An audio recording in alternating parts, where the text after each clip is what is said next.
In 1870, a 31-year-old man living in Cleveland, Ohio, controlled just 4% of America's oil refining capacity. That number looked small, almost insignificant. But within 10 years, by 1880, that same man controlled 90% of oil refining in the United States. By 1904, he controlled 91% of oil production and 85% of final sales. No army helped him, no government crowned him, and no rival ever truly defeated him. His name was John D. Rockefeller, and what he built was not just an oil empire. He built a system so powerful that even after his company was officially destroyed in 1911, it continued to grow, evolve, and dominate the modern world. That system is still shaping your life in 2025. The gasoline you pump into your car, the drugs you take when you're sick, the technology platforms you rely on every day, the food you eat, and the banks you borrow from, all of them operate using the same core methods. Rockefeller perfected more than 150 years ago: vertical integration, horizontal consolidation, regulatory capture, corporate trusts, tax-exempt foundations that shape policy while appearing charitable. Rockefeller didn't just win capitalism, he rewrote its operating system. And when Standard Oil was broken up by the U.S. Supreme Court in 1911, the world believed the monopoly was dead. But monopolies don't die when their structure survives. Rockefeller's company was destroyed, but his method survived. It spread to every major industry. It became embedded in corporate law, tax systems, and government regulation. Today, Amazon uses it, Google uses it, Pfizer uses it, JP Morgan uses it, JP Morgan uses it. They are not copying Rockefeller by accident. They are following a blueprint that works every time. Rockefeller proved that true power doesn't come from owning a product. It comes from controlling the system around the product. Control the supply chain, eliminate competitors, influence regulators, use philanthropy to buy legitimacy. And when the government finally steps in, make sure the pieces you control are worth more than the original whole. That was Rockefeller's genius. John Davidson Rockefeller was born on July 8, 1839, in Richford, New York. His background explains everything. His father was a known con man who traveled from town to town selling fake cancer cures. He learned manipulation, persuasion, and ruthlessness early in life. His mother, on the other hand, was a deeply religious Baptist who believed in discipline, order, and moral certainty. Rockefeller inherited both sides. From his father, he learned how to exploit weakness. From his mother, he learned how to justify it as righteousness. This combination shaped his entire worldview. Rockefeller genuinely believed that chaos was evil and order was moral. He believed competition was wasteful, inefficient, and sinful. He believed that if one man could organize an industry better than everyone else, then God had chosen that man to rule it. This belief wasn't hypocrisy to him. It was conviction. When he destroyed competitors, he believed he was improving society. In 1859, oil was discovered in Titusville, Pennsylvania. The oil rush exploded overnight. Thousands of men rushed in to drill wells, chasing sudden wealth. Fortunes were made and lost in days. Prices collapsed due to overproduction, then spiked during shortages. It was a wild, unstable market filled with speculation, gambling, and chaos. Most people saw oil drilling as the opportunity. Rockefeller did not. At the age of 20, Rockefeller was working as a bookkeeper in Cleveland. While others chased oil in the ground, Rockefeller studied the numbers. He realized drilling depended on luck. Refining did not. Oil had to be refined into kerosene before it could be used in lamps, and kerosene demand was exploding. Rockefeller saw that refining, not drilling, was the real business. He wasn't interested in gambling. He wanted control. In 1863, Rockefeller invested $4,000 into his first oil refinery in Cleveland. Within 2 years, it became the largest refinery in the city. But Cleveland had nearly 30 refineries at the time. Competition was brutal. Margins were thin. Most refineries barely survived. This is where Rockefeller made the decision that changed history. Instead of competing harder, he decided to eliminate competition entirely. This decision led to the creation of vertical integration, the foundation of modern corporate dominance. Most refineries only handled one step of the process. They bought crude oil from drillers, refined it, then sold kerosene to distributors. Rockefeller wanted control over every step. He bought barrel-making factories so he didn't have to buy barrels. He bought tank cars to ship oil himself. He negotiated secret railroad rebates so railroads charged his competitors more while effectively paying him to ship oil. He bought warehouses, distribution networks, and retail access. Every stage that used to create profit for someone else was absorbed into Standard Oil. This gave Rockefeller massive cost advantages. While competitors paid 25 cents per barrel, Rockefeller produced his own for 15 cents. While competitors paid full shipping costs, Rockefeller paid almost nothing. He could sell kerosene below his competitors' costs and still make money. This was not fair competition. It was economic warfare. By 1870, Rockefeller officially founded Standard Oil Company of Ohio. At that moment, he still controlled only 4% of American refining capacity. But he wasn't interested in growth alone. He wanted dominance. This led to the second pillar of his system, horizontal integration. Horizontal integration means buying, crushing, or absorbing every competitor at the same level of the market. In 1872, Rockefeller launched what historians now call the Cleveland Massacre. Over just 3 months, he approached nearly every refinery owner in Cleveland. He offered to buy them out at fair market value and often promised them management positions. Many accepted. Those who refused were destroyed. Rockefeller launched aggressive price wars, selling kerosene below cost until his competitors ran out of money. They couldn't survive because they didn't have his vertically integrated cost advantages. One by one, they collapsed. By the end of 1872, Rockefeller controlled 25 of Cleveland's 26 refineries. In just 3 months, his market share jumped from 4% to 25% nationwide. This became the Rockefeller blueprint. Buy competitors if possible, destroy them if necessary, then absorb what remains. He repeated this process across the United States: New York, Philadelphia, Pittsburgh, Baltimore. Everywhere he went, the same tactics followed: secret railroad rebates, vertical integration, ruthless price wars. By 1879, Standard Oil controlled 90% of America's oil refining capacity. This was no longer a company. It was a monopoly. But Rockefeller understood that monopolies attract enemies. The public hated him. Newspapers called him a robber baron. Politicians threatened regulation. Laws were coming. Rockefeller needed a new invention, not in oil, but in law. And that invention would change corporate history forever. By the late 1870s, John D. Rockefeller had achieved what no businessman before him ever had. Standard Oil controlled nearly the entire American oil refining industry. Prices were lower than ever, efficiency was unmatched, and competitors were almost extinct. But Rockefeller understood something crucial. A monopoly creates enemies faster than profits. The public hated him. Small business owners were ruined. Newspapers exposed his tactics. Politicians were under pressure. Rockefeller knew the government would eventually intervene. The only question was when and how prepared he would be when it happened. The first major threat arrived in 1890 with the Sherman Antitrust Act, a law designed specifically to make monopolies illegal. Standard Oil was the obvious target, but Rockefeller had already moved several steps ahead. His real genius was not oil, logistics, or pricing. His true genius was legal structure. He realized that the law did not understand corporations yet, and wherever the law is confused, power can hide. At the time, companies were limited by state borders. A corporation formed in Ohio could not legally own companies in other states. Rockefeller's empire stretched across the entire country, so this was a serious problem. The solution? Rockefeller's lawyers, created in 1882, became one of the most important inventions in business history: the corporate trust.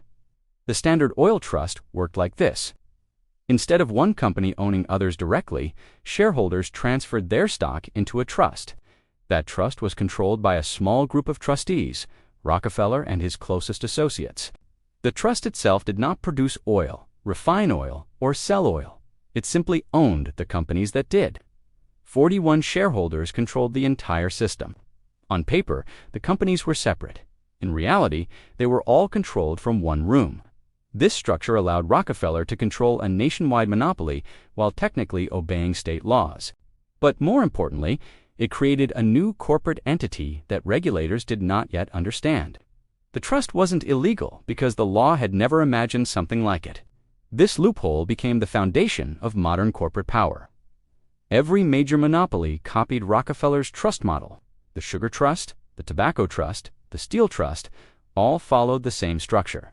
The trust eventually evolved into what we now call the holding company, a parent corporation that owns multiple subsidiaries. This is the structure used today by Alphabet, Meta, Amazon, Berkshire Hathaway, J.P. Morgan, and nearly every major multinational corporation. The modern corporation is a direct descendant of Rockefeller's trust. By 1904, Standard Oil controlled 91% of oil refining and 85% of final sales in the United States. Rockefeller was the richest man on earth. His net worth at the time was about $900 million, roughly $25 billion in today's money. But that figure understates his true power. At his peak in 1913, Rockefeller's wealth is estimated at $400 billion adjusted for inflation, making him the richest individual in modern history, wealthier than Jeff Bezos, Elon Musk, and Bill Gates combined. Rockefeller achieved this not by inventing oil or discovering new technology, but by mastering systems. Vertical integration lowered costs. Horizontal consolidation eliminated rivals. Legal structures concentrated control. This was not accidental, it was designed. Public anger continued to grow. In 1906, investigative journalist Ida Tarbell published The History of the Standard Oil Company. Her work exposed Rockefeller's secret railroad rebates, predatory pricing, and deliberate destruction of competitors. The nation was outraged. The pressure became unavoidable. In 1911, the U.S. Supreme Court ruled that Standard Oil was an illegal monopoly and ordered it broken up into 34 separate companies. This moment is often taught as the victory of democracy over corporate power. In reality, it was the moment Rockefeller proved how untouchable his system really was. When Standard Oil was broken up, Rockefeller still owned shares in all 34 companies. Standard Oil of New Jersey became Exxon. Standard Oil of New York became Mobil. Standard Oil of California became Chevron. Standard Oil of Indiana became Amoco. Standard Oil of Ohio was later absorbed by BP. The government broke the company apart, but Rockefeller controlled every piece. Here is the part most people don't understand. The breakup made Rockefeller richer. Before the breakup, Standard Oil stock traded around $600 per share. After the breakup, the combined value of the 34 companies exceeded $2,000 per share. Why? Because competition between the fragments increased efficiency and innovation, and because each company still dominated its regional market, the monopoly wasn't destroyed. It was reorganized. Over the next century, many of those companies quietly merged back together. Exxon and Mobil reunited in 1999. Chevron absorbed multiple Standard Oil descendants. BP acquired Amoco, the Standard Oil monopoly that was destroyed in 1911. Effectively reconsolidated into a small number of global oil giants. The system broke itself apart to avoid regulation, then patiently rebuilt itself over time. But oil was only the beginning. Rockefeller's most enduring legacy was not Standard Oil, it was the method, the system that could be copied endlessly across industries. Rockefeller understood that true power does not come from avoiding regulation, but from shaping regulation. This led to the next pillar of his system, regulatory capture. Rockefeller worked closely with politicians and regulators to create rules that his company could easily meet, but competitors could not. He supported safety standards that required expensive equipment only Standard Oil could afford. He influenced railroad regulations that favored large shippers. Regulation became a weapon. This strategy remained central to modern corporations. Pharmaceutical companies fund the FDA through user fees. They lobby for patent extensions. They influence drug approval standards. Tech companies shape data privacy laws. Banks help write financial regulations. The regulator becomes dependent on the regulated. Rockefeller pioneered this strategy. Then came Rockefeller's final and most misunderstood innovation, philanthropy. In 1913, Rockefeller created the Rockefeller Foundation, donating an initial $250 million, more than $7 billion in today's money. On the surface, this appeared to be generosity, but philanthropy served several strategic purposes. It allowed Rockefeller to avoid massive estate taxes. It gave him influence over education, medicine, and public policy, and it transformed his public image. The most hated man in America became a respected philanthropist. The foundation funded universities, medical research, and public health initiatives. It helped shape modern medical education, emphasizing pharmaceutical treatments over alternative approaches. This is not conspiracy, it is documented history. The Rockefeller Foundation influenced what was researched, what was taught, and what became official medicine. This model became the standard for billionaires. Bill Gates created the Bill and Melinda Gates Foundation. Mark Zuckerberg created the Chan Zuckerberg Initiative. Warren Buffett pledged his wealth to foundations. These institutions shape global health policy, education systems, and governments, all while avoiding taxes and maintaining control. Rockefeller invented the model. Modern billionaires perfected it. Rockefeller died in 1937 at the age of 97. But his system did not die with him, because systems do not depend on individuals. They evolve, adapt, and spread. The trust became the holding company. Vertical integration became standard business strategy. Horizontal consolidation became mergers and acquisitions. Regulatory capture became lobbying. Philanthropy became influence. The Rockefeller system had escaped oil and embedded itself into the foundation of modern capitalism. By the early 20th century, John D. Rockefeller had proven something that reshaped capitalism forever. A system can survive the destruction of a company. Standard Oil was broken apart, yet its descendants reconsolidated. But far more important than the oil companies themselves was the method that had been perfected: vertical integration, horizontal consolidation. Corporate trusts, regulatory capture, and philanthropy were no longer tools of one man. They became the default operating system of modern corporations. This is why Rockefeller's influence didn't end in 1911. It multiplied. Let's start with vertical integration, the most visible pillar of the Rockefeller system today. Rockefeller controlled drilling inputs, refining, transportation, storage, and distribution. Modern corporations do the same, just with different products. The clearest example is Amazon. Amazon began as a simple online bookstore. But, like Rockefeller, Jeff Bezos understood that the real power was not in selling products, it was in controlling the infrastructure behind the sale. Amazon now owns massive warehouses, global logistics networks, delivery trucks, aircraft, data centers, payment systems, and cloud computing infrastructure. It doesn't just sell products, it controls how products move, how they are stored, how they are paid for, and even where competitors host their websites. Amazon Web Services (AWS) alone generates tens of billions of dollars annually, often hosting companies that compete directly with Amazon's retail business. Rockefeller owned refineries, railroads, and distribution. Amazon owns retail, logistics, and the cloud. Same logic, same blueprint. Amazon also applies horizontal consolidation, exactly as Rockefeller did. When possible, Amazon buys competitors outright: Whole Foods, Zappos, Twitch, Ring, MGM Studios, and more than 100 other acquisitions. When it cannot buy a competitor, it uses its market dominance to destroy them. Third-party sellers on Amazon's marketplace provide Amazon with detailed sales data. Amazon analyzes that data, identifies profitable products, creates its own versions under brands like Amazon Basics, and promotes them above the original sellers. This is the modern version of Rockefeller's price war: legal, data-driven, and devastating. Next is Google, structured almost exactly like the Standard Oil Trust. Google does not exist as a single operating company. It is owned by Alphabet, a holding company that controls Google Search, YouTube, Android, DeepMind, Waymo, Verily, and dozens of other subsidiaries. This structure isolates risk, optimizes taxes, and complicates regulation. If regulators target one part of the company, the parent remains protected. Rockefeller invented this structure in 1882. Alphabet is its modern expression. Google's dominance is even greater than Standard Oil's at its peak. Google controls roughly 92% of global search. Standard Oil controlled 91% of oil refining. Yet Google is rarely treated as a monopoly because its product appears to be free. But you do pay with data, attention, and dependence. Rockefeller would have admired this innovation, a monopoly so complete that users don't even feel exploited.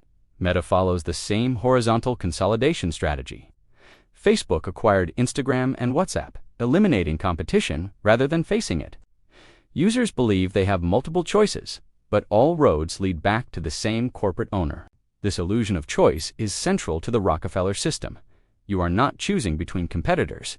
You are choosing between branches of the same tree. The pharmaceutical industry applies Rockefeller's methods almost perfectly. Rockefeller didn't just dominate markets, he dominated rules. Modern pharmaceutical companies use regulatory capture to control drug approvals, patents, and pricing. Companies like Pfizer, Johnson & Johnson, and Merck fund regulators, lobby lawmakers, and influence medical standards. They don't just sell drugs, they shape the medical system itself. This strategy traces directly back to Rockefeller's philanthropy.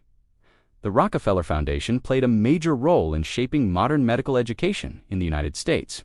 It funded universities, medical schools, and research institutions that emphasized pharmaceutical interventions over holistic or alternative approaches. This standardized medicine, centralized authority, and aligned healthcare with corporate pharmaceutical production.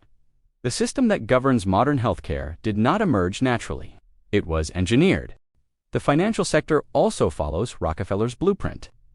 Banks like J.P. Morgan Chase, Bank of America, Citigroup, and Wells Fargo operate as holding companies that own multiple subsidiaries. This structure allows risk to be shifted, regulations to be navigated, and accountability to be diluted.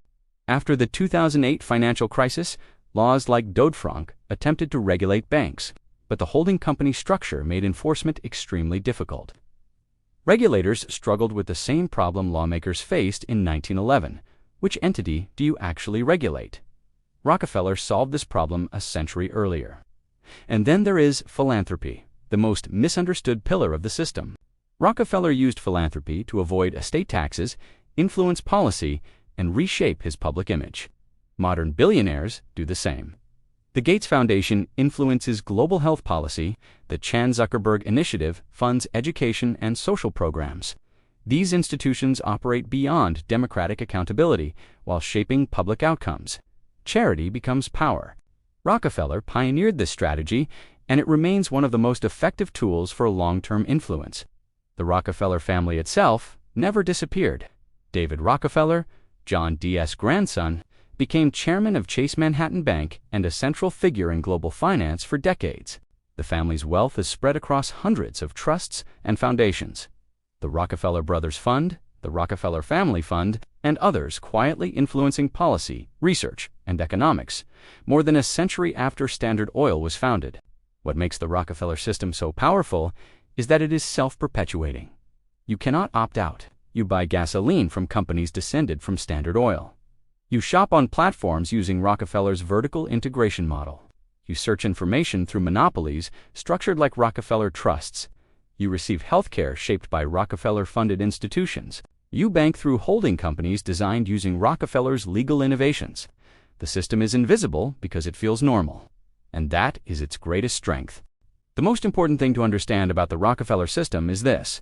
It is not designed to feel like control. It is designed to feel like choice. That is why it works so well. Rockefeller understood that people resist visible oppression, but they accept invisible systems, especially when those systems deliver comfort, convenience, and efficiency. The modern economy is not built on force. It is built on structure, and that structure quietly extracts wealth from millions of people every single day and concentrates it at the top, exactly as Rockefeller designed it. Take gasoline. You believe you have options: Exxon, Chevron, BP, Shell, different brands, different logos, different advertising.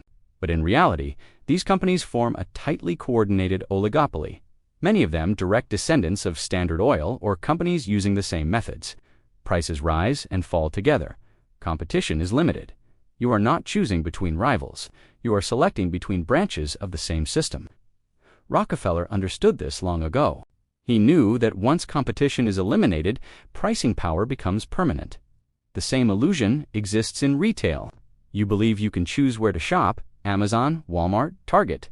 But Amazon's vertical integration forces everyone else to match its scale or die. Its logistics network, data dominance, and pricing power create a situation where avoiding Amazon is technically possible, but practically exhausting. The system nudges you toward the dominant player, not by force, but by efficiency. Rockefeller used cheaper kerosene. Amazon uses faster delivery. Same strategy, different century. Now look at information. Google controls over 90% of global search. That is a higher market share than Standard Oil ever achieved. Yet Google is rarely treated as a monopoly because its product is free. But free does not mean penderless. You pay with data, attention, and dependence. Google decides what you see first, what information is buried, and which voices are amplified. Rockefeller controlled oil flows, Google controls information flows. Both shape reality. Social media follows the same pattern. Facebook, Instagram, WhatsApp, all owned by Meta. Billions of people believe they are choosing platforms, but they are simply moving within the same corporate ecosystem. This is horizontal consolidation at a global scale. Rockefeller eliminated refineries, Meta eliminated competitors. The method is identical. Healthcare may be the most deeply embedded example. Doctors are trained in systems shaped by Rockefeller Foundation funding. Medical licensing, insurance coverage, pharmaceutical approval, all are governed by centralized institutions that favor large pharmaceutical companies. You are told you have healthcare choices, but those choices exist inside a framework built to support pharmaceutical dominance. This is not a conspiracy. It is documented institutional history. Rockefeller helped design it. Banking works the same way. J.P. Morgan, Bank of America, Citigroup, Wells Fargo, massive holding companies with layers of subsidiaries. After the 2008 financial crisis, governments attempted regulation, but the corporate structures made accountability almost impossible. This was not an accident. Rockefeller's trust model was designed to protect control while diffusing responsibility. Modern finance copied it perfectly. What makes this system so powerful is that you cannot realistically opt out. You can try to avoid gasoline, but transportation is required for work. You can avoid Amazon, but pricing and convenience punish you. You can avoid Google, but alternatives lack scale. You can avoid pharmaceuticals, but insurance systems and medical licensing push you back in. You can avoid big banks, but salaries, loans, and payments flow through them. Every exit path loops back to the same structure. This is Rockefeller's ultimate achievement. Not that he became the richest man in history, but that he built a system where escape is structurally discouraged. The system does not need enforcement. It enforces itself. Now here is the uncomfortable truth most people miss. The Rockefeller system is not evil. It is efficient. Vertical integration reduces costs. Horizontal consolidation eliminates wasteful duplication. Regulatory capture provides stability. Philanthropic foundations fund real research. The system delivers cheap products, fast services, and technological progress. Standard Oil reduced kerosene prices by over 80%. Amazon delivers goods in 2 days. Google provides instant answers. Pharmaceutical companies create life-saving drugs. The system works. The problem is not performance. The problem is distribution. You receive convenience. The system receives wealth. Efficiency flows downward. Profits flow upward. Over a lifetime, this transfer becomes enormous. The average American spends thousands of dollars per year on gasoline, retail platforms, healthcare, technology, and banking services, all controlled by Rockefeller-style corporations. Over decades, this represents hundreds of thousands of dollars transferred from individuals to consolidated corporate power. Multiply that by hundreds of millions of people, and you understand why wealth concentrates so relentlessly at the top. This concentration is not accidental. It is structural. Rockefeller understood that competition is unstable. It creates chaos. It reduces margins. It threatens control. His famous statement, "Competition is a sin," was not greed, it was theology. He believed consolidation was moral because it brought order and efficiency. And modern capitalism quietly adopted his worldview. Today, every major industry trends toward the same end state: 3 to 5 dominant players, all using Rockefeller's playbook.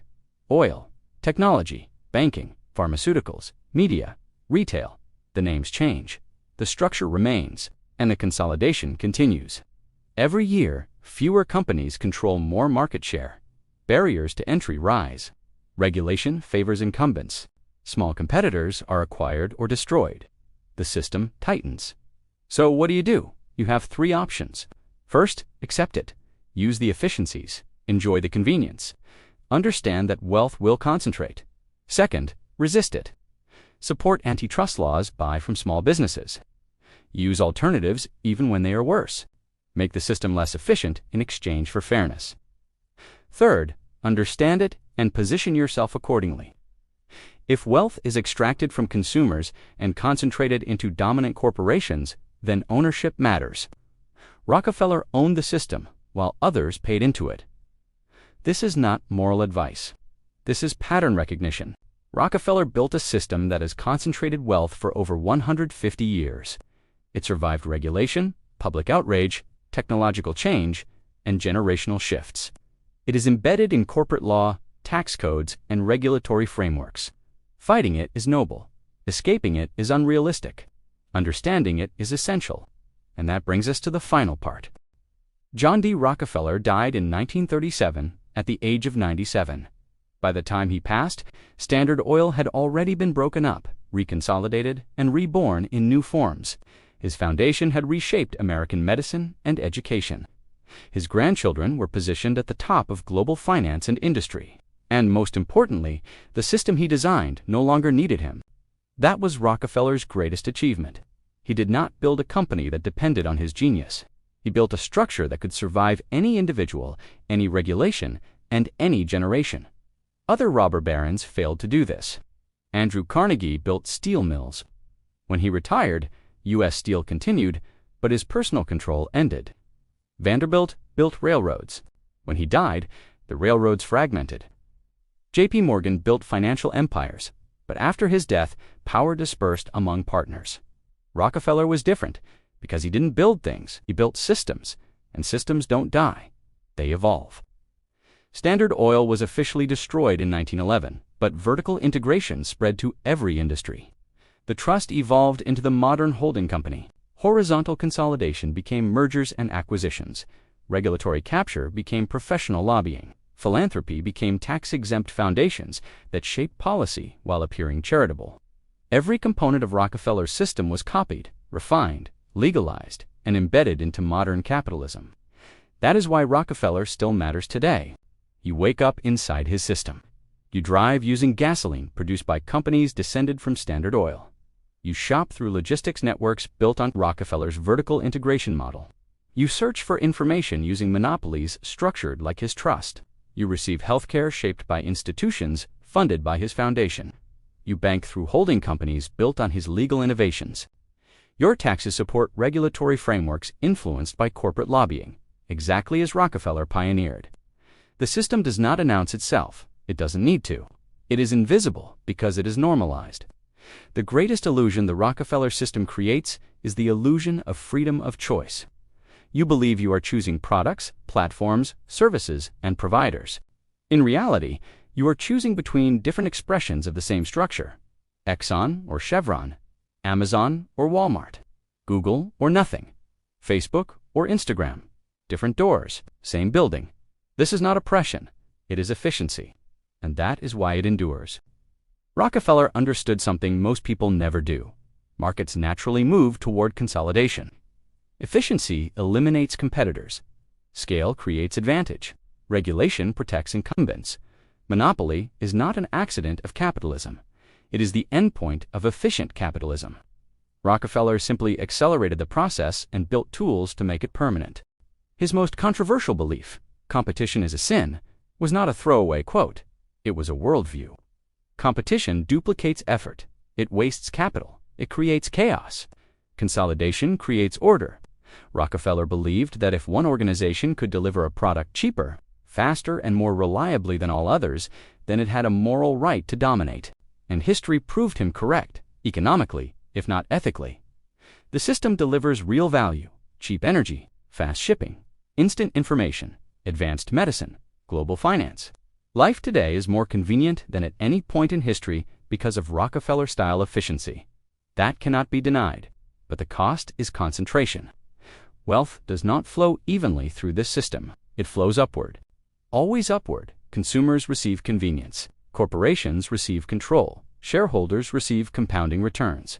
Over decades, this creates massive inequality, not because individuals fail, but because the structure is designed that way. And this is the part that matters most for you. You cannot escape the Rockefeller system. You can reject it emotionally. You can criticize it intellectually. You can resist it politically, but you cannot fully exit it. Every path leads back to consolidated corporate power. The The system surrounds you, supports you, and extracts from you at the same time. Rockefeller understood this. That is why he didn't fight the system. He became the system. So what are your options? You can ignore it and remain confused about why wealth keeps concentrating. You can fight it and exhaust yourself resisting structures far larger than any individual. Or you can understand it, truly understand it, and make informed decisions within it. Understanding the Rockefeller system changes how you see everything. You stop seeing companies as products and start seeing them as structures.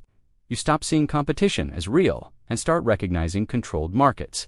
You stop believing convenience is free and start asking who benefits from efficiency.